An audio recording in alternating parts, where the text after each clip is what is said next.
আমার প্রবলেম হচ্ছে যে আমার ফ্যামিলি দিক থেকে আমার বাবা বডি মিস্ত্রি ছিল, গাড়ির বডি মানে গাড়ির হচ্ছে উনি মেকানিক, ওকে, নিজের ছিল, বিজনেস ছিল। আর ছোটবেলা থেকে দেখে আসছি যে আমার বাবা ফার্স্ট একটা মহিলাকে বিয়ে করে।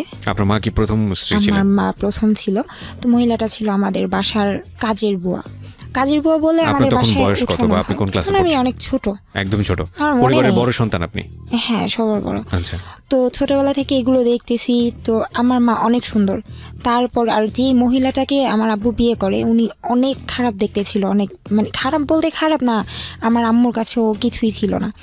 তো ছোটবেলা থেকে দেখেছি যে ওই কারণগুলোর জন্য আমার আম্মুকে অনেক টর্চার করা হতো। তো আমাদেরকে মানে বলতো যে মার সাথে থাকবা নাকি আমার সাথে থাকবা, মার সাথে থাকলে চলে যাও, কিচ্ছু দিব না, এরকম। মানে ছোটবেলা থেকে আমরা 3 বোন ছিলাম, এক ভাই, 4 জন, তখন তো ভাই ছিল না। এরকম মানে মারামারি দেখতাম, এগুলো দেখলে খুব ভয় পেতাম, কান্নাকাটি করতাম। তো এগুলো দেখতে দেখতে ছোটবেলা থেকেই আর কি নিজের মধ্যে কেমন যেন হয়ে গেছি, মানে কারোর সাথে কথা বলতাম না, খুব বদমেজাজি হয়ে গেছি। মানে এগুলো দেখতে দেখতে আর ভালো লাগতো না। আচ্ছা। পড়াশোনাটাও ঠিক মতো করতে পারি না। এত ভালো একটা আমার আব্বু এত ভালো বিজনেস করার পরেও দেখা গেছে এসএসসিটা দিলাম, আমার আম্মু নিজের মানে গোল্ড রিং সেল করে তারপর আমাকে করে এক্সাম দেয়। তো তখন ফার্স্ট আমি নাচ শেখার পর দেখলাম যে ওইখানে অনেক মেয়েরাই নাচে প্রোগ্রাম করে। আবার চিন্তা করতাম যে প্রোগ্রাম করতে যাব, বাবার সম্মানটাও তো দেখতে হয়, মানুষ খারাপ বলবে। তো এই জন্য আর ওইরকম প্রোগ্রাম করতাম না। হাতের কাজ শিখলাম, ওইখান থেকেও ভালোই, ওইখান থেকে আমাকে সার্টিফিকেট দিয়ে দেয়, মানে কারচুপি কাজের। ওইখান থেকে আমি সার্টিফিকেট পাই। এটা কি এসএসসির পরে নাকি এসএসসির আগে? এসএসসির পরে। আগে না, কাজটা শিখি, হাতের কাজটা শিখি এসএসসির আগে, মানে সমসাময়িক সময় আর কি। ওকে, হ্যাঁ, এগুলোর মধ্যেই। তারপর পার্লারের কাজ শিখি। মানে মোটামুটি বলা যায় যে আমার একটা জেদ ছিল যে আমার বাবা যাই করছে আমি এমন কিছু করব, পড়াশোনাটা তো আর সম্ভব হচ্ছে না, আমি এমন ভাবে মানে আমার কাছে পড়াশোনা ছাড়া এমন কিছু বাদ দিব না যেটা আমি পারি না। তো মোটামুটি আমি সব কিছুই পারি আর শিখেছিও। তারপর ওই নাচ যখন শিখতাম ওই সব কাজের পাশাপাশি নাচটা রাখছি।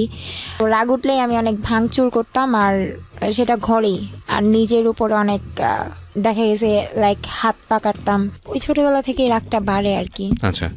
আর বাড়তে বাড়তে এতই বাড়ে যে মানে এক পর্যায়ে দেখা গেছে যে ঘুমের ওষুধটা বেশি খেতাম। আচ্ছা। ঘুমের ওষুধটা বেশি খেতাম। মাঝখানে এমন হয় যে ঘুমের মানে ফার্মেসিগুলোতে একটা নিয়ম করে দেয় যে প্রেসক্রিপশন ছাড়া ওষুধ দিবে না। তো তখন মানে পাগলের মতো করতাম যে ঘুমাতে না পারলে, আমি এখনো পর্যন্ত ঘুমাতে পারি না, তো হাত পা কাটাকাটি করতাম, বিশেষ করে পায়ের হাঁটুর দিকটা কাটতাম যেন কেউ না দেখে। তারপর আম্মু দেখলো যে আমার অবস্থা অনেকটা খারাপ হয়ে যাচ্ছে, প্লাস আমার আব্বুই উল্টাপাল্টা করতেছে, আমি বড় হচ্ছি।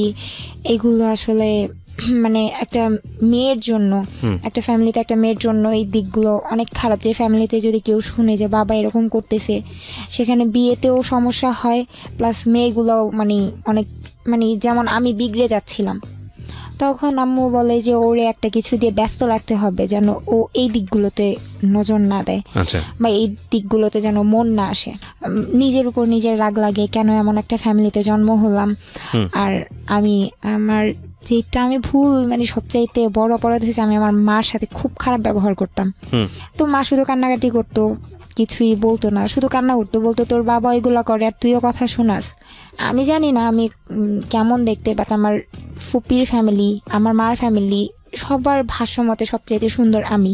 না অফকোর্স হয়তো বা মানে তারা ঠিকই বলেছে, কারণ আমরা যে ছবিটা দিয়েছি ফেসবুকে প্রিয় শ্রোতা এবং ইউটিউবে আমরা যে ছবিটা আপলোড করেছি তাতে আপনারা দেখলে বুঝতে পারবেন যে এই মেয়েটার জীবনে আসলে এই ধরনের সিক্রেটস।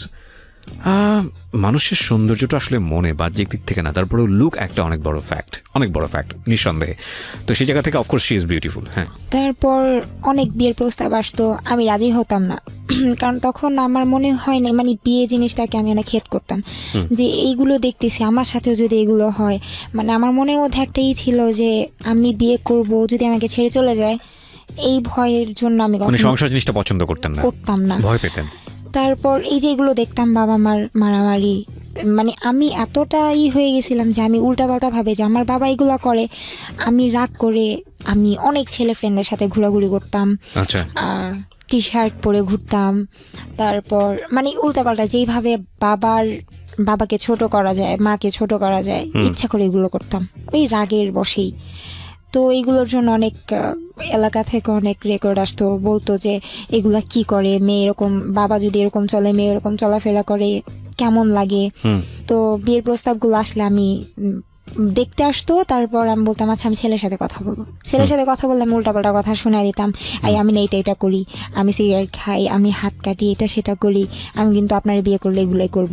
তখন আর ছেলে রাজি হতো না, না করে দিত। মানে ছোটবেলা থেকে একটা জিনিস ছিল যে আমি কখনোই টিচার দিয়ে পড়ি নাই। খো-খো খেলার নাম শুনছেন? জি।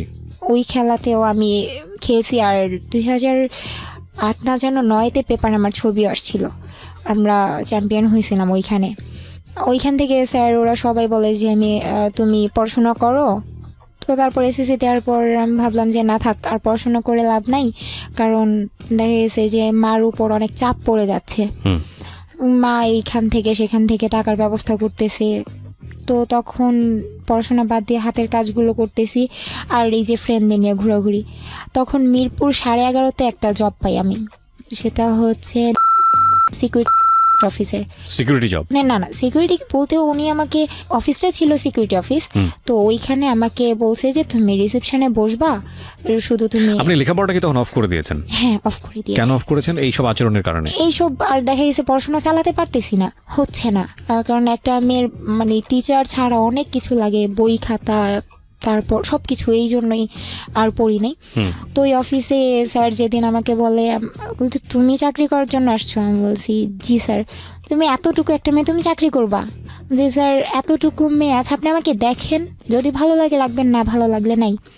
তো উনি আমাকে বললো ঠিক আছে তুমি 1 সপ্তাহ ট্রায়ালে থাকো। তো থাকার পর স্যার আমাকে এত বেশি পছন্দ করে ফেলে, বলতেছে যে ঠিক আছে মমো তুমি এখন থেকে এখানেই থাকবা। তো ওইখানে জব করি।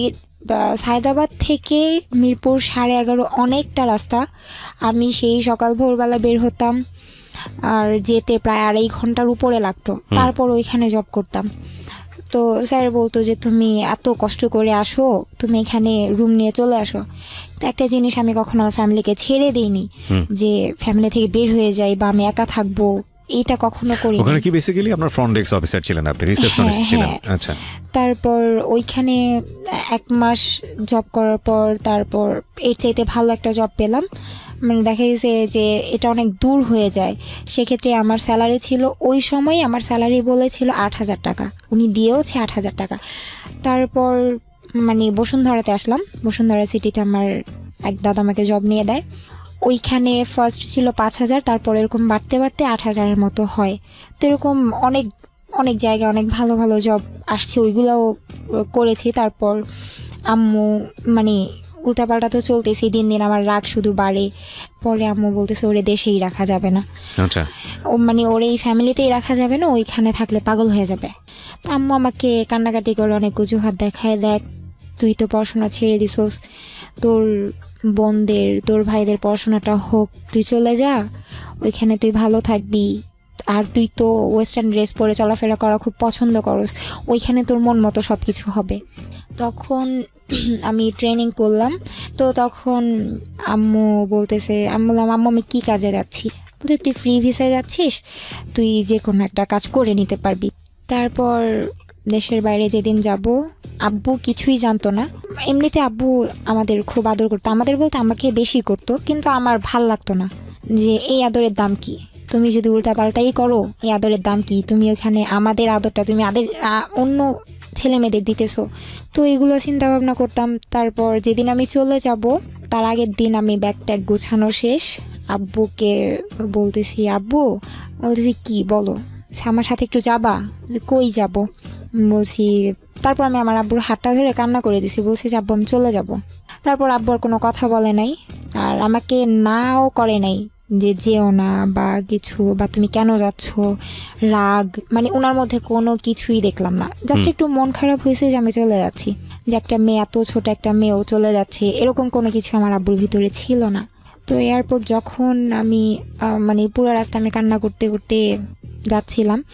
তো এয়ারপোর্ট যাওয়ার পর যখন আমি ভিতরে চলে যাব, আব্বু প্রচণ্ড কান্না করে, মানে আব্বুর কান্নাই ফার্স্ট টাইম দেখি, অনেক কান্না করে। তারপর আমি ওইখানে গেলাম, যাওয়ার পর আমি জর্ডান নামার পর 2টা প্লেন চেঞ্জ করতে হয়। ফার্স্ট আমাকে দুবাই না যেন আবুধাবিতে নামায়, 3 ঘন্টা পর তারপর আবার আরেকটা প্লেনে উঠতে হয়। তো দালাল আমাকে একটা লোকাল প্লেনের টিকিট করে দিছিল, ফ্রি ভিসা বলেছিল কিন্তু ফ্রি ভিসা ছিল না। আচ্ছা, প্লাস আমি এই যে যখন আমি যাচ্ছি প্লেনে ওঠার পর অনেক লং একটা জার্নি, আমি অবাক হই ওই জায়গায় যে আমাকে প্লেনে কোনো খাবার দেওয়া হয় না। এখন পরে শুনতে পারি, মানে আমি একজনকে জিজ্ঞেস করলাম যে আচ্ছা খাবার কেন দিল না, বলতেছে আসলে তোমার টিকিটটা লোকাল প্লেনের টিকিট কাটা হয়েছে, এখানে কোনো খাবার দিবে না, খাবারের জন্য আলাদা টাকা দিতে হয়। তো আমি সম্পূর্ণ না খাওয়া ছিলাম। তো যখন আমি ওই দুবাই না যেন আবুধাবি নামাই প্লেনটা, তারপর 3 ঘন্টা আমি একটা বসেছিলাম, প্রচণ্ড ক্ষুধাও ছিল। তারপর একটা ছেলে বসা ছিল, ও দেখলাম যে কয়েন দিয়ে পানি নিচ্ছে, ওই যে ওইখানে মেশিনের মতো থাকে, কয়েন দিলে তারপর পানির একটা করে বোতল বের হয়। তো আমি বলতেছি ভাইয়া একটা কথা বলতেছি কি, আচ্ছা আমাকে একটু পানি দিলে ভালো হয়। তারপর উনি বলতেছে তুমি কি আসার সময় কোনো টাকা নিয়ে আসো নাই? যে ভাই আমি তো কখনো দেশের বাইরে আসি নাই, আমি কিছুই জানি না। তারপর উনি আমাকে একটা পানির বোতল কিনে দেয়, ওইটা নিয়েই আমি ওইটা অর্ধেকটা খাই, আর বাকিটা আমার সাথে ছিল যে আমি আবার প্লেনে উঠবো, আবার কতটা রাস্তা কে জানে, আবার কার থেকে খাবার চাইবো বা পানি চাইবো।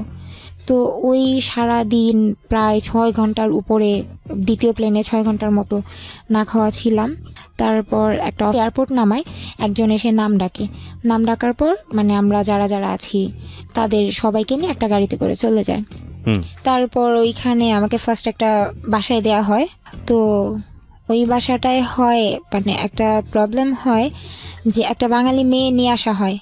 ওইখানে এরকম হয় ফার্স্ট যখন কেউ যায় তখন তার কাজগুলো দেখা দেওয়ার জন্য আরেকটা মেয়ে আসে, যে সেও বাঙালি পুরনো। হ্যাঁ, ওকে, আমরা এখানে একটা বিরতি নেব প্রিয় শ্রোতা, সে কাজ সম্পর্কে বর্ণনা দিচ্ছিল। আমার একটা বাঙালি আসে, তো ও এসে আমাকে বলতেছে, মানে ও আমাকে দেখে অনেক খুশি, আমি অনেক খুশি হই যে আমি একজন বাঙালি পেলাম। পরে বলতেছে ও কি, ওর বাসা কি ওর দেশ কি ফিলিপাইন? পরে বলতেছে যে না, ও বাঙালি। মানে আপনাকে দেখে বলছিল যে আপনি ফিলিপাইনের কিনা? হ্যাঁ। তারপর বলতেছে বাঙালি। বউটা বলতেছে, মানে ওই লোকটার ওয়াইফ বলতেছে না তুমি দুষ্টামি করতেছো, বলতেছে না আমি দুষ্টামি করতেছি না, ও বাঙালি।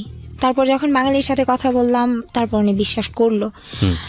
আর ওই মেয়েটা ছিল, মানে আমি যেই মালিকের বাসায় মানে কাজ করতাম, ওই মালিকের মার বাসায় এই মেয়েটা কাজ করতো, মানে মার বাসা থেকে এই মেয়েকে নিয়ে আসছে আমাকে কাজগুলো দেখা দেওয়ার জন্য। তো তখন মানে কাজ দেখায় দিচ্ছে 2 দিন 3 দিন অনেক ভালো কাটলো। তারপর আমরা সবাই মিলে ওদের বাসায় বেড়াতে গেলাম, মানে আমার মালিকের মার বাসায়, ওই বাঙালি যে ছিল ওই বাসায় কাজ করে। তো এখানে যাওয়ার পর ও আমাকে ফোন দেওয়া হয়, বলে যে তোমার ফোন আছে? আমি বলছি হ্যাঁ ফোন আছে, কিন্তু সিম কার্ড তো নেই। তো সিম কার্ড কিনে দিল। তো মানে ওই মেয়েটা, ওই বাঙালিটা, ও আর আমি একসাথে রাতে ঘুমাতাম, মানে যখন ওই বাসায় বেড়াতে যেতাম। তো আমার মালিকের মানে বেবি হয়, তো অনেক ছোট নিউবর্ন, তো এই জন্য অনেক দিন, প্রায় 15-20 দিনের মতো মার বাসায় থাকা হয়। তো এই 15-20 দিন আমি ওই বাঙালির সাথে একসাথে ঘুমাই, তো একসাথে কাজ টাজ করি দুইজনে। আর তারপর দেখতাম ও না অনেক অনেক লং টাইম ফোনে কথা বলতো। তখন বলতাম আচ্ছা তুমি বাংলাদেশে যে কথা বলো, তুমি এত টাকা কই পাও? পরে বলতেছে যে এত টাকা কোথায় পাই, টাকাটা হচ্ছে আমার বেতন থেকে কাটে। আমি বলছি আচ্ছা ঠিক আছে, বেতন থেকে কাটে। তারপর ওর ফোন দিয়ে কয়েকদিন কথা বললাম। পরে একদিন হঠাৎ করে আমি দেখতেছি যে ওর কার্ড শেষ হয়ে গেছে, তারপর মানে ফোনের কার্ড শেষ হয়ে গেছে, ও আবার ফোনের কার্ড আনছে। বললাম তুমি টাকা কই পাইছো? পরে বলতেছে যে একটা কথা বলি, কাউরে বলবা না তো? মানে আমাকে তুই করেই বলতো, যেহেতু ফ্রেন্ডের মতো ছিলাম। বলতেছে কাউকে বলবি না। বলছে আচ্ছা ঠিক আছে বলবো না, বলো, আমি আরবি ভাষা জানি না, আমি কিভাবে বলবো? পরে ওই মেয়েটা মানে বলতেছে যে আমি টাকাটা যখন আমার মানে মালিকের, মানে মালিককে তো বাবা বলা হয় আর মহিলাকে মামা বলা হয়, বলতেছে আমি বাবার প্যান্টের পকেটে পাইছি। তুমি প্যান্টের পকেটে পাইছো, কেন টাকাটা ফিরিয়ে দিলা না? বলতেছে যে পাইছি, এটা ওনাদের হিসাবের মধ্যে নেই, আর আমারও তো কার্ড শেষ হয়ে গেছে এই জন্য। পরে আমি আর কিছু বলি নাই, ভাবলাম যে আমি একটা বাঙালি হয়ে তো আরেকটা বাঙালির ক্ষতি করেও লাভ নাই, প্লাস আমি ভাষাও জানতাম না। তো একটা পর্যায়ে মানে ওর সাথে চলতে চলতে এতটা ক্লোজ হয়ে যায়, ও আমাকে সব সত্যি বলে দেয় যে ও 2-1 দিন পর পরই ওই মালিকের ঘর যখন গুছাতে যেত তখন ওই মালিকের পকেট থেকে টাকা চুরি করত। আমার মালিক ফুল অনেক পছন্দ করত।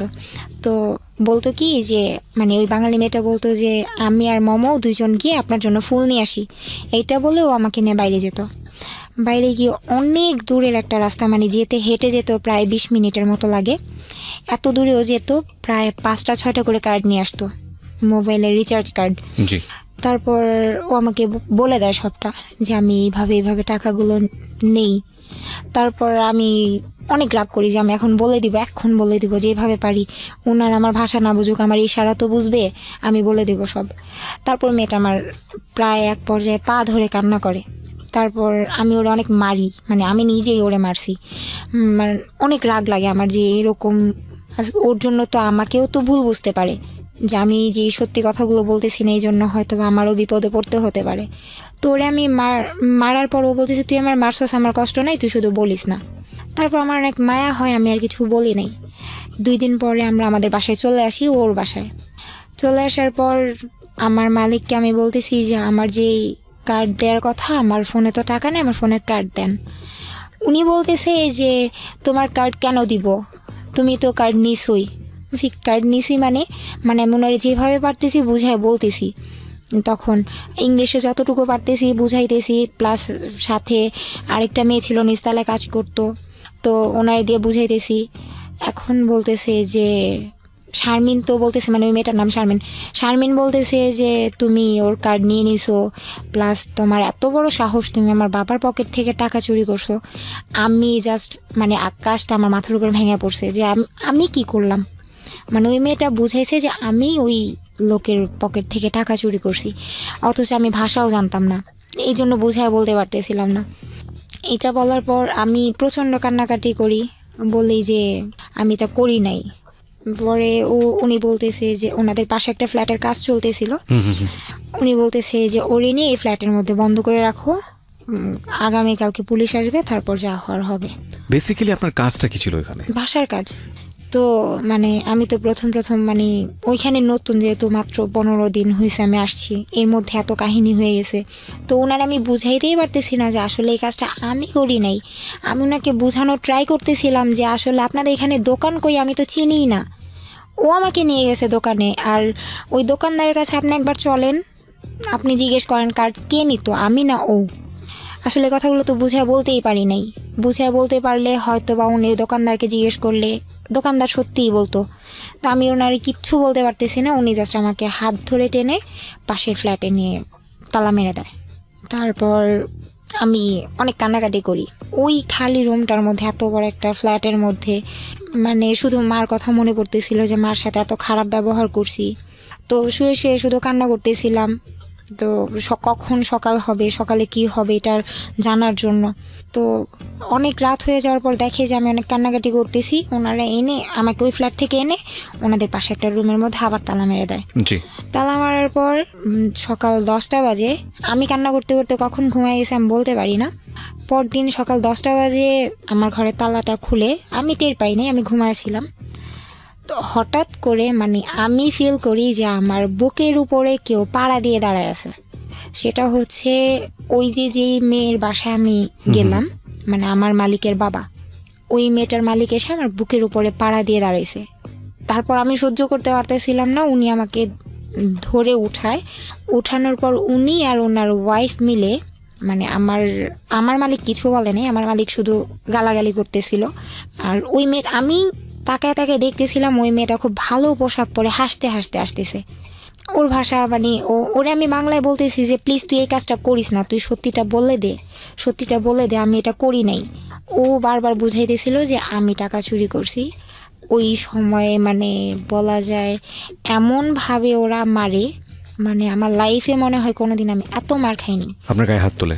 2জন, হাজব্যান্ড ওয়াইফ 2জন একসাথে। তারপর আমার বুকের মধ্যে লাথি দিছিল, তো আমি অনেক দিন সিক ছিলাম, আমার হার্টের প্রবলেম হয়ে গেছিলো। আমি ওনারে বলতেছি, আমার মালিককে বুঝিয়ে বলতেছি, দেখেন ম্যাডাম আমি এটা করি নাই। তারপর উনি আমার কথা কিছুই বুঝতেছে না, কারণ আমি তো বাংলায় বলতেছি, আর ওই মেয়েটা শুধু হাসতেছে। তো তারপর আমাকে নিয়ে বলতেছে, হয়তো ওনাদের মনে মায়া হয়েছিল, কে জানে, ওনারা আমাকে পুলিশের কাছে না দিয়ে যেই অফিস থেকে নিয়ে আসছিল ওই অফিসে দিয়ে আসে। বলতেছে যে ও চুরি করছে, ওরে রাখা যাবে না। তারপর আমি অফিসে এসে খুব কান্নাকাটি করি। তারপর বাংলাদেশে ফোন দেওয়া হয় ভিডিও কলে। বাংলাদেশের যেই দালাল আমাকে পাঠাইছে ওই দালালের কাছে ফোন দেওয়া হয়, কিন্তু দালাল আমার সাথে কথা বলে না, আমার আম্মুকে ডাক দিয়ে আনে। তারপর আমি খুব কান্নাকাটি করে বললাম যে মা এরকম এরকম কাহিনী, আমি চুরি করি নাই, তুমি তো জানোই আমি কেমন, হয়তো একটু বদমেজাজি, কিন্তু এরকম আমি কোনো দিন আমার দ্বারা সম্ভব না। তারপর বলতেছি ঠিক আছে মা, দেখি কি করা যায়। তারপর থেকে আর আমার আম্মু আব্বু কারোর সাথে কথা হয় না। তারপর একটানা 10 দিন এই অফিসে, একটা অফিসের মধ্যে 3টা পুরুষ থাকে, 3টা পুরুষের মাঝখানে এইভাবে বসে থাকা, সারা দিন না খেয়ে বসে থাকা। রাতে এই 10 দিন আমাকে সারাদিন অফিসে রাখতো, আর রাত হলে মানে যে কোনো একটা বাসায় নিয়ে যেত। ওই বাসায় আমাকে বলতো যে রাতটা এখানে থাকো, সকালে আমি আবার নিয়ে যাব। তো এক এক বাসায় দিয়ে আসতো। আমার মনে আছে যে আমি এমনও বাসায় আমাকে দিয়ে আসছে যে বাসায় ওয়াশরুমের পাশে বিছানা করে শুতে দিয়েছে। আর প্রচণ্ড ঠান্ডা ছিল, মানে শীতের দিন ছিল, আর ওই দিকে তো এমনিতে অনেক ঠান্ডা, মানে ওই অবস্থাতে সহ্য করতে পারতাম না। একটানা 10 দিন এরকম, মানে কোনো রকম খাবার তো খেতে পারতাম না, ঘুমাতে পারতাম না, অনেক ঠান্ডা ছিল। কারণ ওদের হিটার ছিল রুমের মধ্যে, আমাকে শুতে দিত ঘরের বাইরে ওয়াশরুমের পাশে, ওইখানে কোনো হিটার ছিল না। ওইভাবেই 10 দিন থাকার পর ওরা আমাকে বাংলাদেশে পাঠিয়ে দেয়। তারপর আবার এখান থেকে বাংলাদেশে পাঠানোর পর আবার তার বলতেছে তুমি আসছো 15 দিনের জন্য, আসছো 15 দিন পর তুমি আবার চলে যাবা। তো আবার আমাকে পাঠিয়ে দেওয়া হয়। তারপর আমি এই যে একেবারে যে বাসায় 3 বছর ছিলাম ওই বাসায় থাকি। তো ওই বাসার মালিক এমনিতেই খুব ভালো, মানে মহিলাটা অনেক ভালো ছিল, ওনার কাছে আমি সব কিছু বলি। ও তার সাথে বড় কথা, একদিন হয় কি, যে বাসা আমাকে মারধর করা হয়, ওই যে বাসার থেকে আমাকে দেশে পাঠানো হয়েছে, ওই বাসা একটা ছেলে ছিল। তো ওই ছেলেটা একদিন আমার হাত ধরে আমাকে বলতেছিল যে I like you, come with me, ওর সাথে ওর রুমে যেতে বলতেছিল। তো আমি ওই বাঙালি মেয়েটার দিকে তাকাচ্ছিলাম, আমি বলছি ও কী বলতেছে এগুলো, ওর সাথে আমি কিভাবে কি, মানে এটা কোনোদিনও সম্ভব না। ছেলেটা আমার হাত ধরে প্রচণ্ড রকমের টানাটানি করতেছিল। তারপর আমি ওর মার কাছে বিচার দিই এটা যে ও এরকম এরকম করে, হয়তো ওই রাগের বশেই আমার সাথে এরকম ব্যবহারটা করে, জানি না। তো তারপর যখন আমি নতুন বাসায় আসি, মানে বাংলাদেশ থেকে আবার যখন নতুন বাসায় আসি, তখন ওই মালিক বলে যে তুমি ওই বাসায় কেন থাকতে পারলা না, তোমাকে কেন রাখলো না। তারপর আমি সব কিছু বলি, সাথে এই ছেলের কাহিনীটাও বলি যে এই ছেলেটা আমার সাথে এরকম এরকম করে। পরে উনি বলতেছে যে আচ্ছা ঠিক আছে, আমার বাসায় কোনো ছেলে নেই, শুধু আমার হাজব্যান্ড আর আমার 2টা ছেলে হচ্ছে ছোট ছোট, আর একটা মেয়ে। তো ওইখানেও সেম আরেকটা বাঙালি আসে, মানে তার মার বাসায় যে কাজ করে ওই বাঙালি আসে আমাকে কাজ বুঝিয়ে দেওয়ার জন্য। তো ওই বাঙালিটা অনেক বয়স্ক মুরব্বী ছিল, উনি আমাকে কাজ টাজ দেখায় দেয়। তো ওই সময় আমাকে ফোন দেওয়া হয়, বলে যে তুমি ওয়াইফাই কাকে বলে, তখন আমি বুঝতাম না। তো এখানে আসার যখন বুঝি যে ওয়াইফাই কি, তখন আমি একদিন ওনাকে বলি যে ম্যাডাম আপনার, তখন তো মোটামুটি আরবি ভাষা জানি, তখন বলতেছি ম্যাডাম আপনার ওয়াইফাই পাসওয়ার্ডটা আমাকে দেন। উনি দিবে না, উনি বলতেছে যে এত টাকা খরচ হয়, এটা হয় সেটা হয়, দেয়া যাবে না, তুমি সারাদিন মোবাইল নিয়ে পড়ে থাকবা। মানে ওই বাসার মহিলা ছিল পুলিশ, আর মহিলার হাজব্যান্ড ছিল লয়ার। তো দুইজনেই বাইরে থাকতো, ছেলে মেয়েগুলো আমার কাছে থাকতো। ওয়াইফাই যেদিন নেয় লাইনটা, সেদিন আমি দেখি একটা কাগজের মধ্যে উনি আরবিতে পাসওয়ার্ডটা লিখতেছে। আচ্ছা, আরবিতে লিখতেছে, আরবি বলতে পারি, বাট আরবিতে ওরা নাম্বার যে কি লিখতেছে সেটা তো বুঝতেছি না। তারপর ওই নাম্বারটা আমি নিয়ে, মানে আমি লিখলাম, সেম ওইভাবে লিখে বাইরে গেলাম। মানে ওই বাচ্চা মেয়ে যাকে আমি রাখতাম, ওই বাচ্চা মেয়েটা বলতেছে যে আমি চকলেট খাবো, বাইরে যাব। তারপর ওই চকলেটের উসিলা করে বাইরে গেলাম। যাওয়ার পর আমি সাইডে একটা লোককে জিজ্ঞেস করলাম যে ভাইয়া এটা আমাকে একটু ইংলিশে বলেন, নাম্বারগুলো একটু বলেন। তারপর পাসওয়ার্ডটা উনি বললো, আমি লিখে নিলাম। তারপর আমি বাসায় যাওয়ার পর কানেক্ট করলাম ফোনে। আমি তো অনেক খুশি যে এখন থেকে সবসময় কথা বলতে পারবো। তো এরকম করে হঠাৎ করে একদিন আমার মালিক বুঝে যায় যে আমি ওয়াইফাই চালাচ্ছি। আচ্ছা, হঠাৎ করে আমার ফোনটা নিয়ে ভেঙে ফেলে, একেবারে গুঁড়ো গুঁড়ো করে ফেলে, চালাতে দিবে না উনি। এই ওয়াইফাইটা আপনি কেন চালাতেন? আমার আম্মুকেও দেখতেছি যে ওই ইমো নামানোর পর ইনস্টল মানে করার সবার পর সঙ্গে communication টা সবার অনেক সাথে বেশি কথা easy হয়ে হচ্ছে। গেছে। Okay. প্লাস ফেসবুকটা তখন নতুন ফেসবুকটা বুঝি, আর ফেসবুকের নেশাটা এরকম একবার মাথায় ঢুকলে তো বের হতেই চায় না। ফেসবুক নিয়ে পড়ে থাকতাম সারাক্ষণ, আর ফেসবুকে যার তার সাথে চ্যাটিং করতাম, নতুন জি, okay. যা হয় আর কি। তারপর আবার আমি ফোন কেনার পর ওয়াইফাই আবারও কানেক্ট করার পর তখন অনেক লুকায় চালাতাম। মালিক আসলে ওয়াইফাইটা অফ করে রাখতাম যেন না বুঝে। ওই সময় কত টাকা পেতেন আপনি এই কাজ করে? মাত্র 13,000 টাকা। বাংলাদেশের টাকায় 13,000 টাকা। এই টাকাটা আপনি দেশে পাঠিয়ে দিতেন? হ্যাঁ, সব টাকা দেশে পাঠাতাম। ওকে। আর আমি আসছি বাইরে যাওয়ার পর আমি 1 টাকাও নিজে খরচ করিনি, সম্পূর্ণ টাকা দেখা গেছে ওই যে দেখতাম আম্মু অনেক কষ্ট করতেছে, আম্মুকে দিতাম। এর মধ্যে আমার ছোট বোনটার বিয়ে হয়ে যায়। তো ওই ছোট বোনের বিয়েতে 30,000 টাকা দিই আমি, মানে আমার অ্যাকাউন্টে জমা ছিল, শেষ টাকাটুকু আমি দিয়ে দিই যে এটা দিয়ে তুমি বিয়ে দিয়ে দাও, আমি টাকা দিয়ে কী করবো এইরকম বুঝাই। তারপর হঠাৎ করে মানে ফেসবুকে একজনের সাথে কথা হওয়ার পর হঠাৎ করে কেন যেন আমি বলতেছি দেখি কাকে ভাল লাগে, দুষ্টামি করে যে দেখি কাকে ভাল লাগে তার সাথে কথা বলবো। তো একটা ছেলের ছবি দেখলাম, দেখার পর আমি বলতেছি যে দেখতে অত একটা ভালো না, বাট অত একটা খারাপও না। তারপর আমি ওকে অ্যাড পাঠাই, ও অ্যাড অ্যাকসেপ্ট করে না। অ্যাকসেপ্ট না করার পর তারপর হঠাৎ করে একদিন আমি ফোন নাম্বারটা চাইলাম যে আপনি এত করেন, দেমাগ কেন দেখান। বলতেছে দেমাগের কি দেখলেন?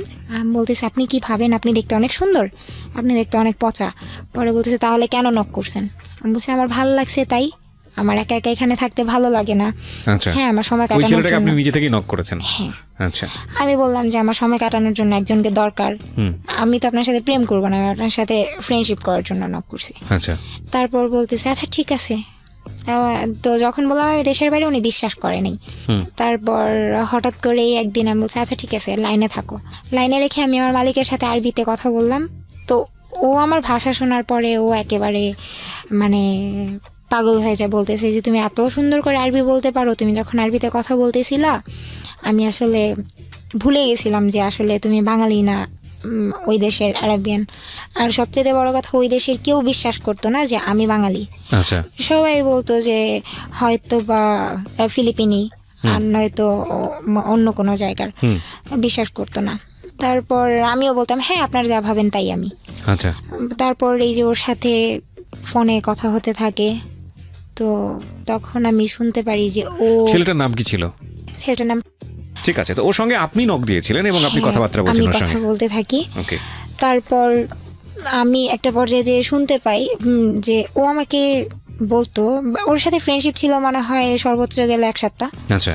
তারপর ওকে আমি বলতাম যে আচ্ছা তুমি আমার জন্য একটা ছেলে খুঁজো, আমি রিলেশন করবো যেন আমি দেশে এসে বিয়ে করতে পারি, যেহেতু বিয়ের জন্য ফ্যামিলি। আপনারা কি ফেক আইডি ইউজ করতেন নাকি নিজেদের ছবি দিয়ে একদম সবকিছু জেনুইন? ওকে। তারপর ছেলে দেখতে বললাম, তো ও বলতেছে আচ্ছা ঠিক আছে দেখতেছি। বলতেছে কিরকম ছেলে পছন্দ তোমার? আমি বললাম যে কিরকম ছেলে পছন্দ, আমি অনেক সবচেয়ে বড় কথা আমি লম্বা ছেলে অনেক পছন্দ করি, আর যেমনই হোক ছেলে যেন শিক্ষিত হয়, কারণ একটা শিক্ষিত মানুষ কোনোদিনও অ্যাটলিস্ট আমার বাবা মা যেরকম করে সেরকম করবে, গায়ে কখনো হাত তুলবে না, সংসারের মধ্যে অশান্তি করবে না, খারাপ ব্যবহার করবে না, এইগুলাই। তো তখনও বলতো আচ্ছা ঠিক আছে। আর আমি ওর কাছে সবকিছু শেয়ার করতাম, আমার বাসায় এটা হচ্ছে সেটা হচ্ছে, আমার বাবা মা এইগুলো করতো। আসলে কি মন খারাপ থাকতো, কথাগুলো শেয়ার করার জন্য একজনকে দরকার ছিল। তারপর হঠাৎ করে ও অনেক ছেলেকে দেখায়, আমি আসলে বুঝাতে যাচ্ছিলাম আমার কাউকেই ভালো লাগে না, আসলে আমি তোমাকে পছন্দ করি। আচ্ছা, এটা আপনি বুঝাতে যাচ্ছিলাম। ওকে। ও বুঝতো কিন্তু আমাকে বুঝতে দিত না যে ও বুঝতেছে। তারপর হঠাৎ করে মানে আমার রাগ, মানে অনেক মেজাজ গরম হয়েছে। আমি তুমি কি বুঝো না, ঢং করো, তুমি বুঝতেছো ঠিকই যে আমি তোমাকে পছন্দ করি, তারপরে তুমি এমন কাহিনী করতেছো। পরে বলতেছে আচ্ছা ঠিক আছে তোমাকে আমি 20 তারিখে একটা কথা বলবো। কি কথা তুমি এখনই বলো? বলতেছে তোমার জন্য ছেলে দেখছি। ছেলে দেখছো, বলো না, নাম ছবি দাও। ও দিবে না, বলতেছে যা দেয় 20 তারিখে দিব। তো 20 তারিখ আসে, আমি তো ওয়েট করতেছি কার কথা বলবে কার কথা বলবে। আমি মনে মনে ভাবতেছিলাম হয়তো ও নিজের কথাই বলবে। তারপর আপনাকে বলেছিল কিছু, যে আপনি ওর ফেসবুক আইডি দেখে ওর সঙ্গে জিজ্ঞেস করছিলেন যে হ্যাঁ। তুমি কোথায় থাকো কি করো, হ্যাঁ, তখন কি বলেছিল? ওর বাসা ঠিকানা বলে যে আমি এখানে পড়াশোনা থাকি, করছে কিনা বা পড়াশোনা করছে। হ্যাঁ, কোথায় পড়াশোনা করছে? তখন অনার্স মনে হয় অনার্সে পড়তেছে তখন, এরকম কথা বলেছে? হ্যাঁ। ওকে, ঠিক আছে।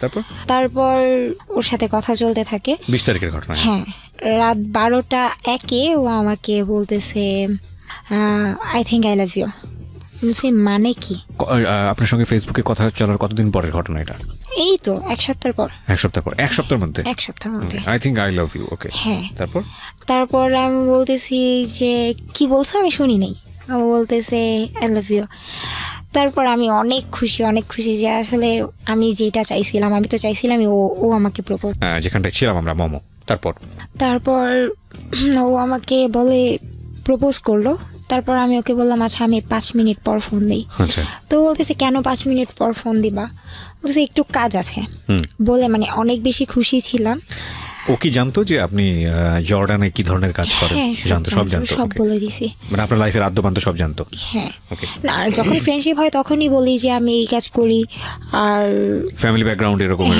ওকে। তো তখন ও যখন আমি বললাম 5 মিনিট, ও বলতেছি কেন কি হয়েছে? আমি বলছি যে না 5 মিনিট পর ফোন দিতেছি। বললাম ফোনটা রাখি। মজার কথা, আমি আমার রুমে গিয়ে এত বেশি খুশি ছিলাম, মানে আমি আমার খাটের উপর প্রচন্ড লাফালাফি করতেছিলাম। একটা বার আমার খাটটা ভেঙে গেছিল। ওহো, ওকে। ও যে খুব বেশি সুন্দর তাও না, মানে আমার দিক থেকে অনেক। আচ্ছা। তো ওর সাথে রিলেশন হওয়ার পর আস্তে আস্তে মানে ওর সাথে কথা চলতে থাকে। তো এর মধ্যে হঠাৎ করে একদিন বলতেছে, সারা রাত কথা বলতো, আমরা দুইজন একসাথে কথা বলতাম ভিডিও কলে। টাইমের একটা ব্যাপার ছিল যে বাংলাদেশের 4 ঘন্টা ডিফারেন্স ছিল। মানে আগানো না পেছানো? আগানো ছিল। ওরা ছিল আগানো। হ্যাঁ, ওকে। বাংলাদেশ ছিল আগানো। তো এখন আমি যখন ফোন দিতাম ওর এখানে, আমার এখানে যদি রাত 10টা বাজতো, ওর এখানে প্রায় অনেক রাত হয়ে যেত। তো এখন ভিডিও কলে ও কি করতো, ভিডিও কলে আমার সাথে লাইনে থাকতো। আমি বলতাম যে আমি সারাদিন এত কাজ করছি, আমার খুব খারাপ লাগতেছে, আমি একটু ঘুমাই। আচ্ছা। ওর বলতেছে হ্যাঁ ঘুমাও। ও লাইনে থাকতো, আমি ফোনটা এক সাইডে রেখে আমি ঘুমিয়ে যেতাম। মানে এমন ভাবে রাখতাম যেন আমাকে দেখতে পারে। ওকে। তো মানে সম্পর্কটা এরকম পর্যায়ে ছিল? হ্যাঁ, এত ভালো ছিল। ইভেন আমি যখন গোসল করতে যেতাম ও বলতো যে আমি লাইনে আছি, তুমি 24 ঘন্টা আমাকে লাইনে রাখবা। তো তখনও আমি বেসিনের উপরে ফোনটা রেখে আমি আমার মতো গোসল টোসল শেষ করে ঘরে আসতাম। মানে এটা কি, মানে এরকম একটা সেনসিটিভ মুহূর্ত ওকে আপনি সাথে রাখতেন? হ্যাঁ, মানে 24 আওয়ার্স আমার সাথে থাকতো। ওকে। তো তারপর খাওয়া দাওয়া সব কিছুতেই। তো হঠাৎ করে একদিন দুপুর দিকে কথা বলতেছি, তো ও আমাকে মানে অন্যরকম একটা কথা বলে যে যেটা ভিডিও কলে হ্যাঁ আমার সাথে লাইনে থাকতো সব সময়, বাট যেটা হতো যে ফোন সেক্স বলতে যেই ব্যাপারটা হয় সেটা ফার্স্ট ও আমাকে বলে যেদিন, সেই দিন ওর সাথে আমি ফোনে কথা বলতেছি আর আমার হাত পা কাঁপতেছিল। আমি বলছি যখন আমি তোমার সাথে ভিডিও কলে কথা বলি তখন আমি তোমার দিকে তাকাই না, আমি আমার মতো কাজ করতে থাকি, এই জন্য অত একটাই লাগে না। তো কথা বলতে বলতে হঠাৎ করে মানে আমার হাতে একটা ব্যাগ ছিল, ব্যাগের মধ্যে মানে ওই বাচ্চারা খেলে না, ওরা মনে হয় গ্লাস ভেঙে রেখে দিছিল। তো ওইটার সাথে ওর সাথে ফোনে কথা বলতে বলতে আমি এতই হয়ে গেছি, ওইটার সাথে লেগে আমার ডান পায়ের এই যে হাঁটুর নিচে এই জায়গাটায় এতটা কাটে, মানে আমি টেরও পাই না, মানে কেটে গেছে অলরেডি, মানে একদম রক্ত দিয়ে ভেসে যাচ্ছে, আমি বলতে পারি না, বাসায় কেউ ছিল না। তো হঠাৎ করেই আমার এমন একটা অবস্থা, ওর আমি বলতেছি আচ্ছা আমি একটু আমার কেমন যেন লাগতেছে, বলতেছি কি হয়েছে? আচ্ছা পাটা এত গরম লাগতেছে কেন? তখনও ওর সাথে আমি লাইনে কথা বলতেছি, বলছে কেন তুমি কি করতেছো? না কিছু করি না, আমি পায়ে না একটু আগে ব্যথা পেয়েছি। বলছে কিভাবে ব্যথা পেয়েছো? বলতেছে দেখো কি হয়েছে। যখন আমি পায়ের দিকে তাকাই ফার্স্ট আমার ফ্লোরের দিকে চোখ যায়, যেমন ফ্লোরটা পুরো একদম ব্লাড দিয়ে যাতা অবস্থা। তো আমি আমার পাটা কাপড়টা উঠায় দেখতেছি পা থেকে মানে রেলে কাটা লাশ যেরকম হয়ে যায়, একদম মাংসটা ভিতর থেকে একেবারে কেটে যায়, এইরকম একটা অবস্থা হয়ে গেছে, অথচ আমার হুশই নাই। ওর সাথে কথা আমি এত ব্যস্ত। তো ওইটা দেখার পর আমি অনেক জোরে চিৎকার করি, বাসায় কেউ ছিল না, বাচ্চাগুলো স্কুলে ছিল। তো ও তখন চিৎকার শুনে ভিডিও কল দেয়। তো ভিডিও কলটা আমি রিসিভ করার পর ওকে আমি দেখানোর পর ও কান্নাকাটি করতেছে, কি হয়েছে, তাড়াতাড়ি পা বাঁধো। তো সাথে আমার একটা কাপড় ছিল, হেজাব ছিল, হেজাবটা খুলে আমি পাটা বাঁধি। তারপর এক পর্যায়ে ওইটা দেখার পর আমি সেন্সলেস হয়ে যাব এমন অবস্থা। ও শুধু আমার ফোনটা তো আমার হাতেই ছিল, ও ও আমাকে বলতেছে যে গেটটা খুলো, চিৎকার করে আমাকে ডাকতেছে, মামা গেটটা খুলো, গেটটা খুলো। তুমি যদি এখন গেটটা না খোলার, যদি তুমি এইভাবে এই বন্ধ ফ্ল্যাটের মধ্যে যদি তুমি সেন্সলেস হয়ে যাও, হয়তো বা ব্লিডিং হতে হতে তুমি মারাও যেতে পারো। রাইট। তো আমি বারবার আমার পায়ের দিকে তাকাচ্ছি আর চিৎকার করতেছি। তারপর কোনো রকমের মানে পড়ে গেছি আমি মাটিতে। ও আমাকে ডাকতেছে, বলতেছে যে তুমি যদি এখন না উঠে গেটটা যদি না খুলো, তোমার সাথে আমার কোনো সম্পর্ক রাখবো না। এইটা শোনার পর আমি কিভাবে যে উঠছি আমি নিজেও জানি না, আমি গেটটা খুলছি। খোলার পর 4 তলায় আমার ফ্ল্যাটটা ছিল, আমি নিচে গেছি। নিচে যাওয়ার পর তারপর আমাকে ওই একজন দেখার পর আমাকে হসপিটালে নিয়ে যায়। তখন ও ফোনটা রাখে যে আমি হসপিটালে যাচ্ছি। ওই পর্যন্ত যতক্ষণ ওর সাথে কথা বলতেছিলাম ভালো ছিলাম। যখন হসপিটালে যাওয়ার পর আমার পায়ের কাপড়টা খুলে তারপর আমি দেখার পর একেবারে সেন্সলেস হয়ে যাই। ওকে। তো তখন ডাক্তার অনেক অবাক হয় যে তুমি এত বড় একটা অ্যাক্সিডেন্ট নিয়ে তুমি এখন এই মুহূর্তে এসে সেন্সলেস হইলা, তার আগে পর্যন্ত তুমি কিভাবে ঠিক ছিলা? বলছি আমি জানি না। না, এরকম শক্তি আছে, লাভের এরকম শক্তি আছে, এর চেয়ে বড় বড় শক্তি আছে, আমি এটা আমার জানি জানা না। আছে। তারপর বাসায় আসার পর ওদের এখানে একটাই হচ্ছে যে যত বড় দুর্ঘটনাই ঘটুক ওরা চিকিৎসা করাবে, বাট তার 5 মিনিট পর থেকে কাজ করতে হবে। পা কাটা নিয়ে কাজ করতে হচ্ছে, হাঁটতে পারি না, সব কিছু করতেছি। তো ও তখনও পর্যন্ত ভিডিও কলে থাকতো সবসময় 24 ঘন্টা। তারপর দেখা গেছে যে জ্বর আসতো রাতে অনেক, কাটা পায়ের জন্য। তারপর ও লাইনে থাকতো, বলতো যে শান্ত হও, আমাকে সান্ত্বনা দিত, মানে অনেক 24 আওয়ার্স কোম্পানি যেটাকে বলে। হ্যাঁ। খেয়াল করবেন, যারা শুনছেন তারা খেয়াল করবেন, বিশেষ করে টিনেজার যারা, মানে এই ফেসবুক, ইউটিউব, ভাইবার, হোয়াটসঅ্যাপ, ইমো বা আরও সকল যে অ্যাপ্লিকেশনগুলো আছে যারা ব্যবহার করেন র্যান্ডামলি, এবং এগুলো কি যারা সম্পর্কের বিশ্বস্ততার জায়গা, এগুলো তো আসলে টুল মাত্র না, একটা টেকনোলজি, এগুলোর তো কোনো দোষ নাই, দোষটা হচ্ছে আমাদের। সো সিক্রেটস যেহেতু, তার মানে বুঝতেই পারছেন ঘটনা অন্যদিকে মন নেবে। অবশ্যই খেয়াল রাখবেন যে সম্পর্কের যে জায়গাটায় ওরা আছে সেটা হচ্ছে সবচাইতে পবিত্রতম ফিলিংস, এবং সবচাইতে পবিত্রতম ফিলিংস বলতে আমি যেটা বোঝাচ্ছি না, সৃষ্টিকর্তার প্রতি যে ফিলিংস আমাদের থাকে সেটা হচ্ছে সবচেয়ে পবিত্র ফিলিংস। তারপরে যদি আমরা বলি যে প্রেম, প্রীতি, ভালোবাসার সম্পর্কের জায়গাটা, এবং সেটাও যদি রিলিজিয়াস জায়গা থেকে বলি সেটার একটা ডিফারেন্ট শেপ আছে, কিন্তু আমরা যদি ইন জেনারেলি বলি তাহলে মানুষের মনের মধ্যে যেই মারাত্মক রকমের ফিলটা জন্ম হয় সেটা ভালোবাসলেই জন্ম হয়, এবং সেটা দ্বিপাক্ষিকভাবেই যখন খুব অনেস্টির জায়গায় থাকে সেটা খুব চমৎকার একটা ফিলিংসের জায়গা। তো সেই জায়গাটায় আছে হচ্ছে গল্পটা, এবং খেয়াল রাখবেন এটা অনেকের জীবনেই ম্যাচ হবে। আজকের এই সিক্রেটসটা অনেকের সাথেই মিলে যাবে। বলুন। তারপর সবসময় থাকতো ফোনে। আস্তে আস্তে সুস্থ হই। আর এইদিকে ওর প্রতি আমি এতটাই অ্যাডাক্টেড হয়ে যাই যে আমার এইদিকে কাজে মন নাই, কাজ করতে পারতাম না ঠিক মতো, রাগারাগি করত। তো তারপর ওর সাথে মানে এরকম কথা হতো, আর কাজের অনেক তো ব্যাঘাত ঘটতই। তারপর আস্তে আস্তে ওকে আমি দেখতাম যে রাতের পর রাত ও জেগে থাকতো, দিনের পর দিন জেগে থাকতো। তো একদিন আমি বলতেছি, আচ্ছা তুমি এত সারা দিন রাত না ঘুমিয়ে কেমনে থাকো? একটা মানুষ কিভাবে সম্ভব, কিভাবে তুমি এভাবে থাকো? পরে বলতো যে না, তোমার অনেক লাভ করি, তোমার সাথে থাকতে পারি না, এটা সেটা, এই জন্য। তো আমি অনেক খুশি যে এরকম একটা মানুষ আমি পাইছি যে নাকি আমাকে অলওয়েজ সাপোর্ট করে। তারপর হঠাৎ করে একদিন দুষ্টামি করে বলতেছে, আচ্ছা তুমি যদি কখনো শুনো যে আমি ইয়াবা খাই, তুমি কি করবা?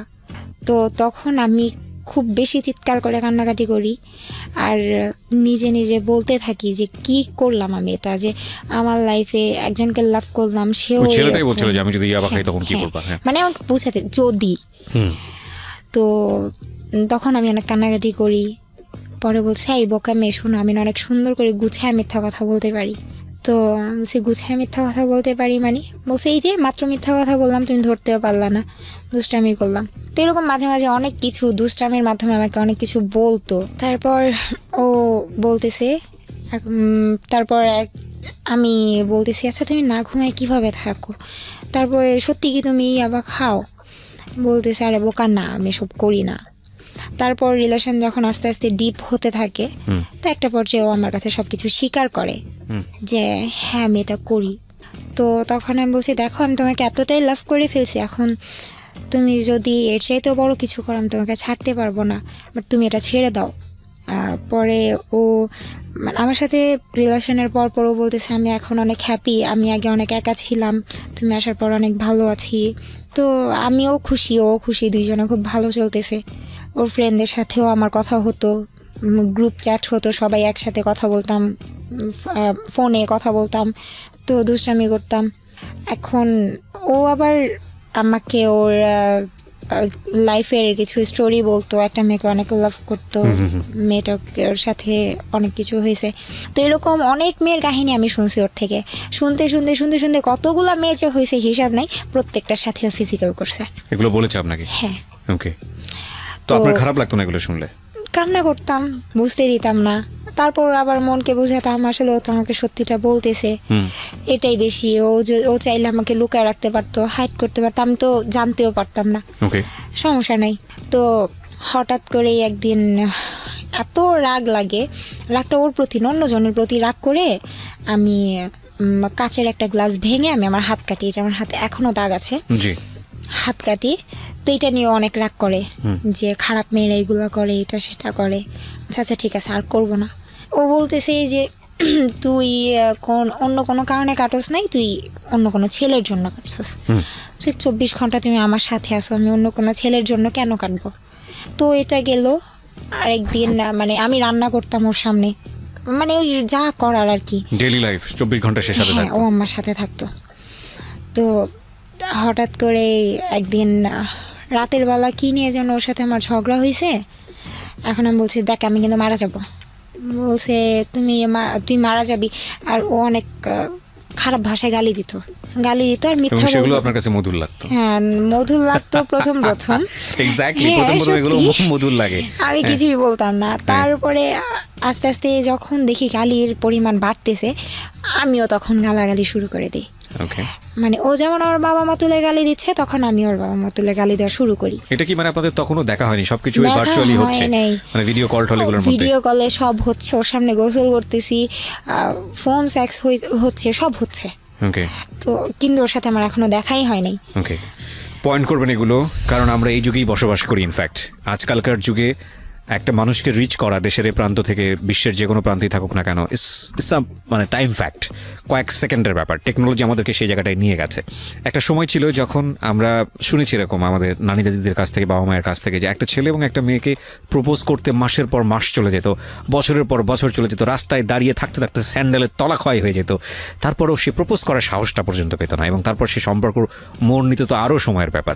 কিন্তু এখন বিষয়টা এরকম হয়, সম্পর্কে মোড় নেওয়া, তারপরে বিবাহ সাথী, তারপরে ঘর সংসার, তারপরে শারীরিক সম্পর্ক, বিভিন্ন বিষয় থাকে না? তো এখানে বিষয়টা হয়ে গেছে এরকম যে আগে সব কিছুর আগে শারীরিক সম্পর্ক। কারণটা হচ্ছে এটা খুব সহজেই প্রপোজ করার পেছনের অন্যতম কারণটা হচ্ছে ছেলেটা যখন মেয়েটাকে বলছে, বা ভাইস ভার্সা যদি বলি, মেয়েটা যখন ছেলেটাকে বলছে, তখন কোনো দায় থাকছে না। দায় বলতে আমি যেটা বোঝাচ্ছি যে আমি যে কথাটা বললাম মেয়েটাকে বা ছেলেটাকে বললাম, যদি ছেলেটা মন খারাপ করে কিংবা মেয়েটা যদি মন খারাপ করে, তাহলে যদি সে কোনো অ্যাকশন নেয়, সে অ্যাকশনটা কত দূর পর্যন্ত যেতে পারে। এই জায়গাটায় আমাদের একটা প্রচণ্ড রকমভাবে সিকিউরিটি আছে যে ভার্চুয়াল বলো এইসব হয়, এবং ঠিক আছে it's okay, let's do it, দরকার কি সম্পর্কে যাওয়ার জন্য। কিন্তু মূল কথা হচ্ছে একবার যদি আপনি এই সব জায়গাতে ঢোকেন এবং সেটা যদি বিশ্বস্ততার সম্পর্ক না হয়, কিংবা বিশ্বস্ততার সম্পর্ক না হয়েও যদি এরকম বিষয় হয়, যদি লস হয় তাহলে দ্বিপাক্ষিকভাবেই লস হওয়ার সম্ভাবনা আছে, সেই জায়গাটাও যদি না হয়, তাহলে এটা অনেক বড় একটা বিপদের কারণ হতে পারে। আমরা কথা বললেও যে কালকে থেকে এইসব সব কিছু বন্ধ হয়ে যাবে ইন্টারনেটের দুনিয়াতে, এটা আমি বিশ্বাস করি না। তবে কিছু মানুষ সতর্ক হবে, আর আজকের এই গল্পটা শুনলে অনেকেই সতর্ক হবে, এবং শুধু সতর্ক না, ভয়ানকভাবে সতর্ক হবে। সামনের দিকে আগাই। তারপর আমি দুজন এত রাগারাগি, এত গালাগালির মধ্যে পরে হঠাৎ করে কি নিয়ে যেন অনেক বড় একটা ঝগড়া হয়। তো ওরে আমি বলতেছি দেখ আমি কিন্তু সুইসাইড করব। বলতেছে, আর আমি একটু বলি যে আমার রুমটা ছিল, বাড়িটা ছিল ডুপ্লেক্স, ডুপ্লেক্সের নিচতলাতে ছিল বসার রুম, দোতলাতে ছিল শোয়ার রুম, আর দোতলার সাইডে আরেকটা মানে আলাদা করে ছাদের মতো করা, যেখানে সাইডে বাগান করা, আর আমার রুমটা ছিল তার পাশেই। মানে পুরো বাড়িটার মেট হিসেবে ছিলেন, মানে সার্ভিস দিতেন। তো আমার ওই সাইড, আমার রুমটা এমন একটা সাইডে ছিল, প্লাস আমার রুমের বাইরে যে মেন গেটটা থাই গ্লাস লাগানো ছিল, যে আমি যদি এখানে চিৎকার করে মরেও যাই আমার পাশের রুমের কেউ শুনবে না। একটু দূরেতে ছিল রুমগুলো। তো ওরে আমি বলতেছি যে দেখো, বাড়িটা কি একজনেরই ছিল? হ্যাঁ, একজনেরই ছিল। মালিক কি করতেন বাড়ির? মালিক লয়ার, আইনজীবী ছিলেন। আচ্ছা, ওকে। তো ওরে আমি বলতেছি দেখো, আমি এখানে একা একা থাকি, আমার ফ্যামিলি ছাড়া থাকি, এমনিতেই মানসিক একটা চাপ আমার ভিতরে, আর আমি বাবা মা ছাড়া কখনো থাকি না, এখানে থাকি। তোমাকে নিয়ে আমি হয়তো বা ভালো আছি, বাট তুমি এমন কিছু করো না যাতে আমার উল্টাপাল্টা আমার মরে যেতে ইচ্ছা করে। ওকে। তো ওরে আমি বলতেছি, ও আমাকে তুই করে বলতেছে, আমি তুই করে বলতেছি, আমি দেখ আমি কিন্তু মরে যাব। বলতেছে যে যা, তাতে আমার কি? বলছে সত্যি কিন্তু। পরে বলতেছে যে হ্যাঁ মরে যাবি, কি করবি? আমি গলায় দড়ি দিব। পরে বলতেছে আচ্ছা ঠিক আছে, গলায় দড়ি দিবি, পারলে আমার সামনে দে, সব কিছু তো আমার সামনে করো, সেটা আমার সামনে কর। বলছি আচ্ছা ঠিক আছে করব। তো আমি নিচের কাজটা শেষ করে ম্যাডামকে বিদায় দিলাম। বললাম যে ম্যাডাম আমি এখন ঘুমাবো, আমার অনেক খারাপ লাগতেছে, আমি একটু যাই, শরীরটা খারাপ। বলতেছে আচ্ছা ঠিক আছে চলে যাও। এগুলো কি আপনি আরবিতে বলতেন? হ্যাঁ, সম্পূর্ণ আরবিতে। আমি এখনো পুরো সম্পূর্ণ আরবিতে কথা বললে হয়তো কেউ বুঝবেই না আমি বাঙালি না আরবিয়ান। ওরে বাবা, এগুলো শিখেছেন কিভাবে আপনি, কোত্থেকে? জানি না, আমি মানে আমার মানে কোনো কিছু শুনলে, কোনো কিছু দেখলে খুব সহজেই ওটা আমি আয়ত্তে আনতে পারি। তারপর ম্যাডামকে বললাম, বলার পর এখন ম্যাডাম বলতেছে যে তোমার মুখটা এমন লাগতেছে কেন, তুমি কি দেশে কথা বলছো, তোমাকে দেশে টাকা পাঠানো লাগবে? না আমার টাকা পাঠানো লাগবে না। তো আরবিতে কথাটা বলার পরে আমি বলছি আমি যদি না থাকি আমি টাকা দিয়ে কী করবো? বাংলায় বলছি কথাটা, আরবিতে ওইটা বলার পর বাংলায় এটা বলছি। ওকে, আমরা এখানে একটা বিরতি নেব, প্রিয় শ্রোতা শুনতে যাচ্ছেন। আমি কথা না বাড়িয়ে তার কাছে আবারও ফিরছি। আমাদের চ্যানেলটির ঠিকানা হচ্ছে youtube.com/dfm904। আমি আবারও বলি youtube.com/dfm904। আনফর্চুনেটলি আমাদের কন্টেন্ট অনেকগুলো ফেক চ্যানেলে আপলোড হয়। আমি বেশ কয়েকটি চ্যানেলের নাম এখানে বলতে পারি, যেগুলো আমরা খুব কঠিনভাবে এখন মনিটর করছি। আমরা আপনাদেরকে বিনীতভাবে অনুরোধ করছি যে আপনারা আমাদের কোনো কন্টেন্ট নিজের চ্যানেলে আপলোড করবেন না, কেউ কোনো ব্যক্তিগত চ্যানেলে আপলোড করবেন না, বিশেষভাবে আপনাদেরকে অনুরোধ করছি। আর যদি এটা কন্টিনিউসলি করতে থাকেন তাহলে আমি যেটা দেখলাম যে আপনাদের অনেকেরই চ্যানেল আছে যেগুলো আপনারা আমার পুরনো অনুষ্ঠান যেগুলো ছিল অন্য রেডিওতে সেগুলো আপলোড করেছেন, এখানকারগুলো আপলোড করেছেন, আপনারা চ্যানেল অনেক দিন ধরে চালাচ্ছেন। আমরা যেটা করব, রিপোর্ট করে আপনার চ্যানেলটি বন্ধ করে দেবো, এবং সেটা আমরা আমাদের অথরিটি থেকে খুব সহজেই করতে পারি। আমরা চাচ্ছি আপনারা যারা এই কাজগুলো করেছেন অনেকদিন ধরে হয়তো এক ধরনের সার্ভিস দিয়ে গেছেন, পয়সাপাতি হয়তো ইনকাম করেননি অনেকেই এসব দিয়ে, তারপরেও আপনাদেরকে বিনীতভাবে রিকোয়েস্ট করছি আমাদের কন্টেন্টগুলো আপলোড না করার জন্য, কারণ এতে করে আমাদের নিজের যে চ্যানেলটি আছে সেটার সমস্যা হচ্ছে, বিভিন্ন রকমের লিগ্যাল প্রবলেম হচ্ছে। তো সেই জায়গাটা থেকে আমরা আপনাদেরকে বিনীতভাবে রিকোয়েস্ট করছি, যদি আপনারা আপনাদের নিজের চ্যানেলটি হারাতে না চান তাহলে আপনারা আমাদের কন্টেন্ট আপলোড থেকে বিরত থাকুন। ওকে, আমাদের চ্যানেলটি হচ্ছে www.youtube.com/dfm904। আমি আবারও বলছি youtube.com/dfm904। প্লিজ এই চ্যানেলটি ছাড়া অন্য কোনো চ্যানেল ঢাকা এফএম-এর এই প্রোগ্রামগুলোর জন্য আপনারা সাবস্ক্রাইব করবেন না। ওকে, আমাদের চ্যানেলটি সাবস্ক্রাইব করার পরে অবশ্যই নোটিফিকেশনটি অন করে নেবেন, যেখানটায় ছিলাম। তারপর তো ম্যাডাম বলতেছে এই তুমি বাংলায় কি বললা, তুমি কি আমার গালি দিলা? তো বলতেছি যে ম্যাডাম আমি আপনাকে অনেক লাভ করি। ম্যাডাম আমাকে অনেক আদর করতো, কারণ দেখা গেছে আমি যখন ফ্রি টাইম থাকতো কাজের তখন আমি ম্যাডামের পাশে বসে থাকতাম, মানে আমার মায়ের মতো। আমার মাকে কোনো দিন এতটা সেবা করিনি যতটা ওনাকে করছি, আর আমি ওনাকে অনেক জ্বালাতাম, মানে ওনার ছেলে মেয়ে যেভাবে জ্বালাতো আমিও জ্বালাতাম। তো উনি বলতো যে আমার 3টা না 4টা ছেলে মেয়ে, 2 মেয়ে 2 ছেলে।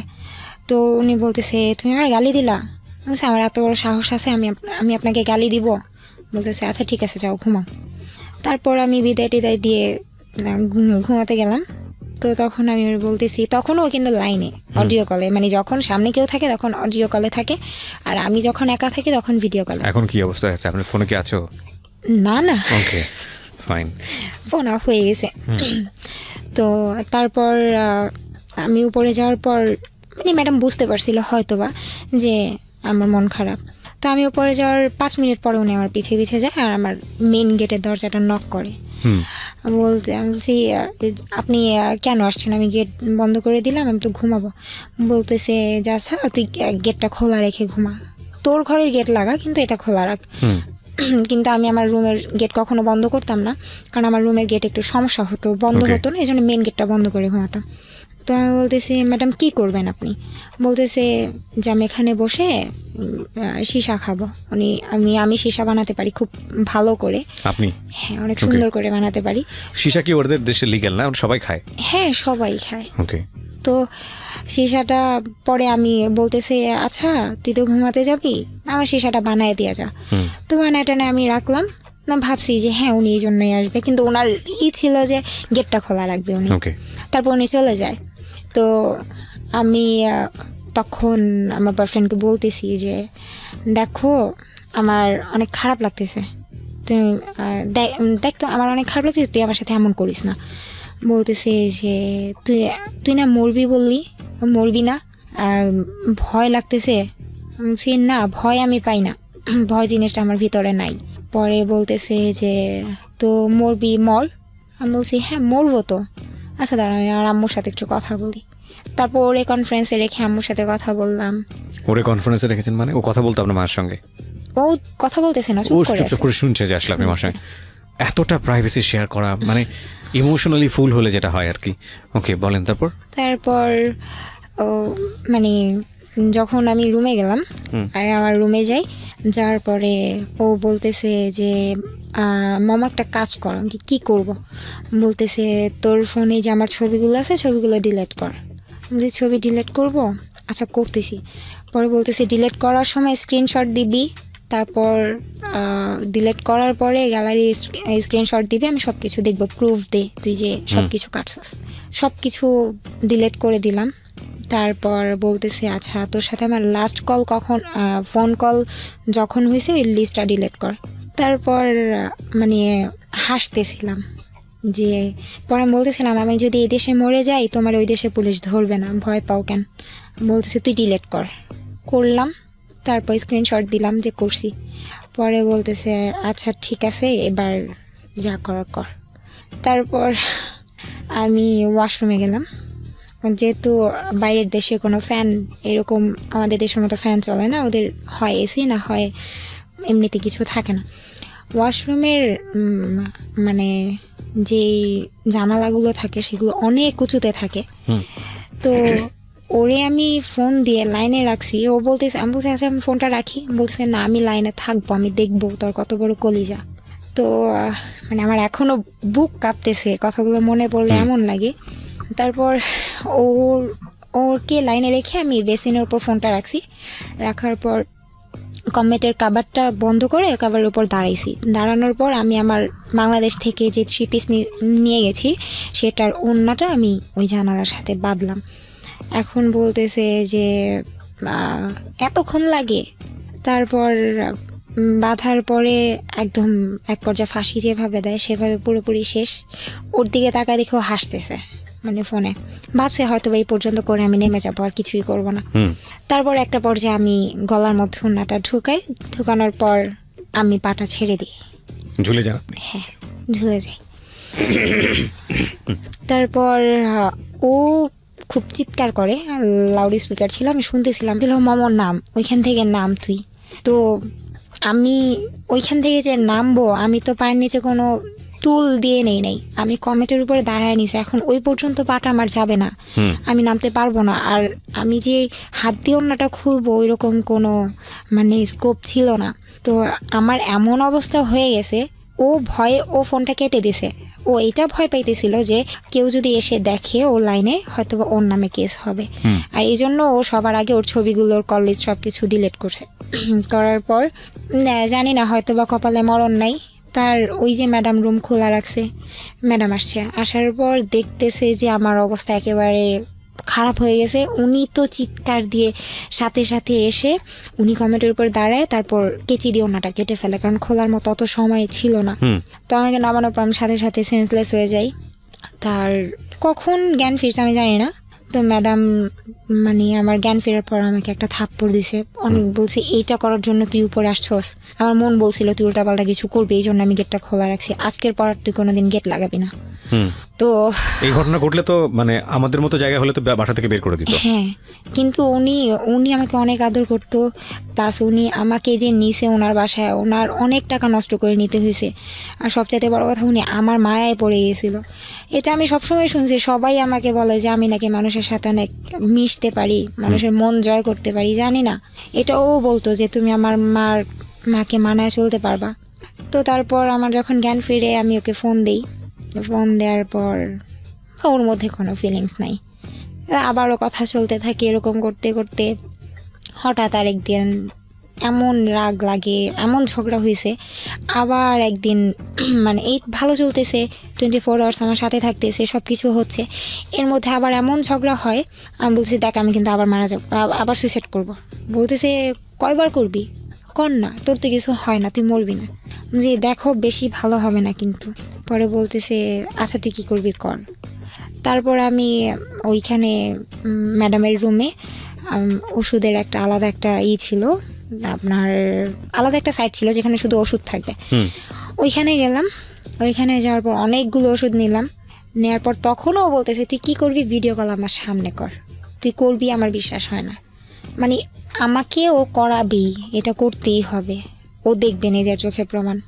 তোর সামনে আমি প্রায় 3টা ওষুধ যখন খেলাম তখন বোধহয় থাকার কিছু করা লাগবে না, তুই দেখবি, শেষটা দেখে যা।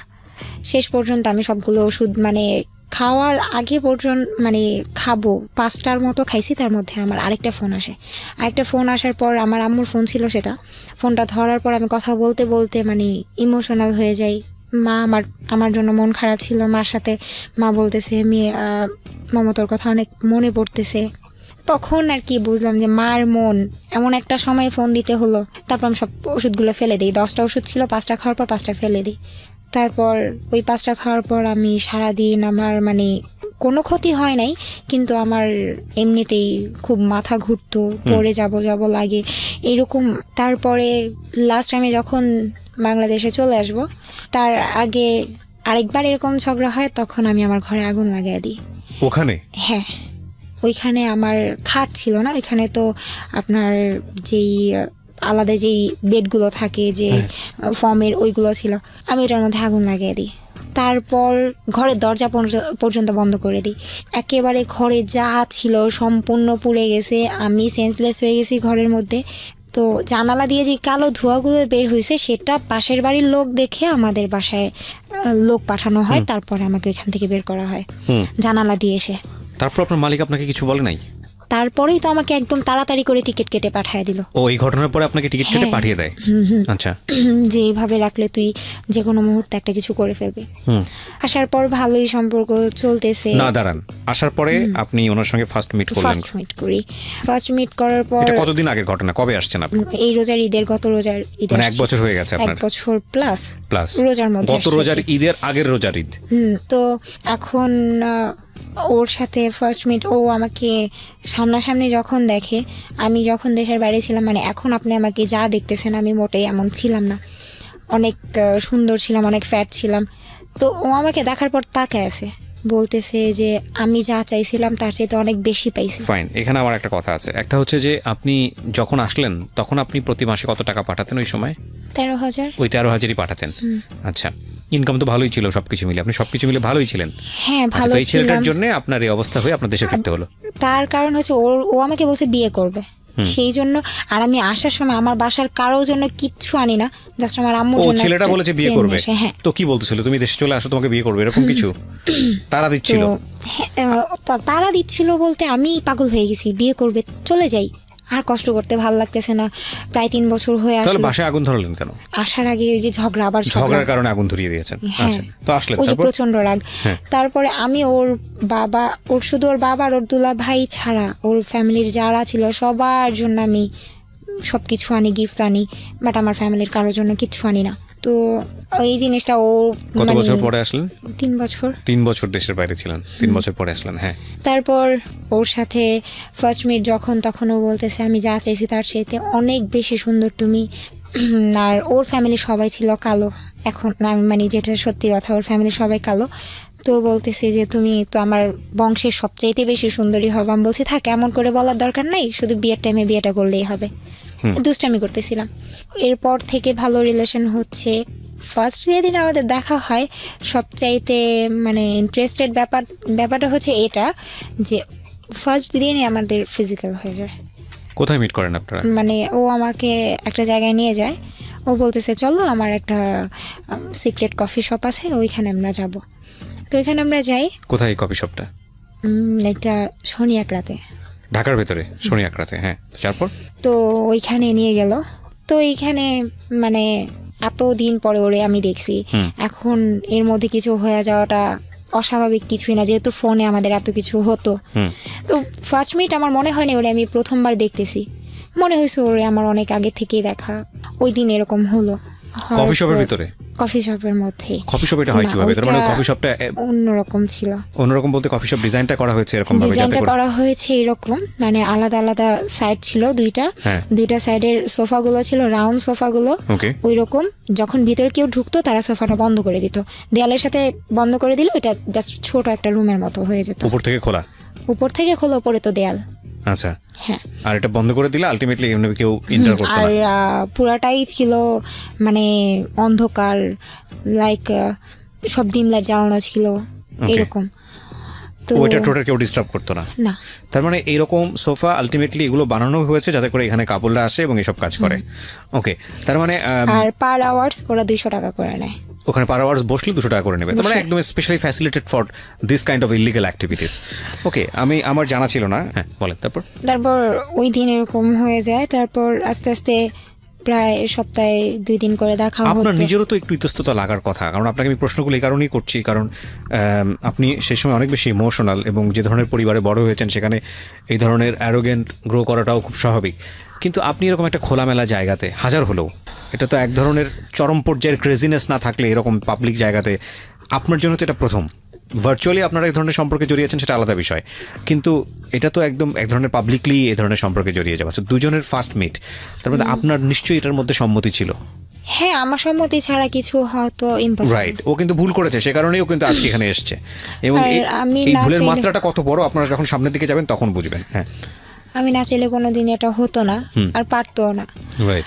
তারপর ফার্স্ট আমাকে একটা পিল দেয় ওই দিনই। হ্যাঁ। ওকে। তো আমি ওই পিলটা নেওয়ার পর আমার খুব মানে কেমন যেন লাগে। আমি এটা মানে আমার শরীরে এটা শুট করে না। আপনারা তো বিয়ে করার জন্য এসেছিলেন, তো বিয়ে করার জন্য আসলে বিয়েটা করবে। তো তারপর ঈদ ছিল, ঈদের এইরকম একটা কাহিনী ঘটে রমজানের মধ্যে। তাও আবার রমজানের মধ্যে এরকম একটা খারাপ একটা ব্যাপার ঘটে যায়। তারপর ঈদের 2 দিন পর আমরা আমি বাসায় জানানো হয় যে আমি কক্সবাজার যাব ফ্রেন্ডদের সাথে। তো ওর ফ্রেন্ডদের আগেই পাঠায় দেয়। ও বলে যে আমরা ওর ফ্রেন্ড নিয়ে যাচ্ছি। ওর ফ্রেন্ডরা ওর আগে থেকেই হোটেলে রুম বুক করে রাখে। তো আমরা এখানে গিয়ে উঠি, বাসের মধ্যেও ঝগড়া লেগে গেছে, এরকমই হয়। তো আমার মন খারাপ। ওইখানে যাওয়ার পর মানে এমন একটা অবস্থা হয়েছে, মানে ও যে এতটা পাগল, আমি রুমে ঢুকতে দেরি, এতটা জার্নি করে আসছি, ওর আমার উপরে ছাপায় পড়তে দেরি নেই। এক কথায় না বলে পারলাম না। মানে আলটিমেটলি বিষয়টা ছিল এরকম যে আপনারা ওখানে গিয়ে পার্সোনালি টাইম পাস করবেন। হ্যাঁ। ওকে, তো আপনি ওকে, তো ওইখানে গেলাম। রোজ একটা না মনে হয় 3 দিন ছিলাম। রোজই মনে হয় মানে ওই ঝগড়াটাই হচ্ছে বেশি। কাছাকাছি থেকে ঝগড়াও হচ্ছে। কিসের ঝগড়া ছিল? কি বিষয় নিয়ে ঝগড়া হতো? হ্যাঁ, ছোটখাটো ব্যাপার নিয়ে ঝগড়া লেগে যাচ্ছে। আচ্ছা, কথাই মিলছে না। তো এর মধ্যে আমি ওকে একটা কথা বলছিলাম যে যাই করো আমার সামনে করবা, তুমি যত বড় অপরাধ করো আমার সামনে যদি করো আমি তোমাকে মাফ করে দেবো, আমার পিছনে কিছু করবো না। আপনার সন্দেহ তো কোনো অপরাধ করে? ওই যে নেশাগ্রস্ত ব্যাপার বা কোনো মেয়েলি কোনো ব্যাপার। হ্যাঁ, তখন ও আমাকে, আর ওর সবগুলো টাকা আমার কাছে ছিল। তো একটা জিনিস ভালো লাগতো, যখন টাকা লাগতো মানে ওই জায়গায় থাকাকালীন আমার কাছে টাকা চাইতো যে দাও, আর একটা কথা আমাকে বউ বলে ডাকতো। বউ, আমার টাকা লাগবে। হ্যাঁ, যে আমার টাকা লাগবে, আমি এটা করব। তো একদিন আমি বলছি কি করবা? বলছে ড্রিঙ্কস করবা। আমি বলছি আচ্ছা তোমার ফ্রেন্ডরা আছে, আচ্ছা ঠিক আছে করো, বাট আমার সামনে। বলতেছে তোমার সামনে কেমনে? আমি বলছি তোমার নাম, বলছি যে যা করবো আমার সামনে করবো, আমি কিছু বলবো না। তো ওর ফ্রেন্ডদের রুমে আমাকে নিয়ে যায়, আমার সামনে ওরা সবাই মানে রুমের ভিতরে ঢুকার পরে আমার জাস্ট এই মানে মনে হয়েছে আমি সেন্সলেস হয়ে যাব। কেন? ওরা প্রচণ্ড পরিমাণে ইয়াবা খেয়েছে রুমের মধ্যে, মানে আমার বয়ফ্রেন্ড না, ও তো পরে আসছে, ওরা সবাই মিলে মানে ওই গ্রুপটাই ছিল এরকম। এটা কি হোটেলের রুমে? হ্যাঁ। তো ও ঢুকার পরে আমার এত খারাপ লাগতেছিল, আমি না পেরে আমি বারান্দায় চলে গেছি।